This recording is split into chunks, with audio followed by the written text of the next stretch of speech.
What's the difference between a blow-dry bar and a full-service salon? A blow-dry bar specializes in wash, blowout, and styling services without cutting or coloring hair. Full-service salons offer a wider range of treatments, including haircuts, coloring, chemical treatments, and deep conditioning. Blow-dry bars are ideal for quick, polished styles before events, nights out, or weekly maintenance.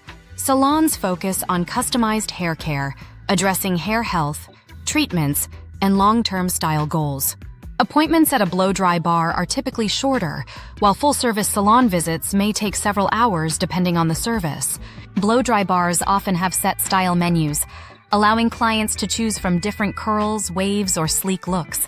Full-service salons provide personalized consultations to tailor haircuts, color, and treatments to your needs. Blowouts at a dry bar can last 3 to 5 days with the right aftercare, but they don't involve permanent changes. Salons use professional-grade color, treatments, and repair services to enhance hair health and appearance. Pricing at a blow-dry bar is usually lower than full-service salons, making it a more budget-friendly option for styling. If you need a quick refresh in styling, a blow-dry bar is the perfect choice.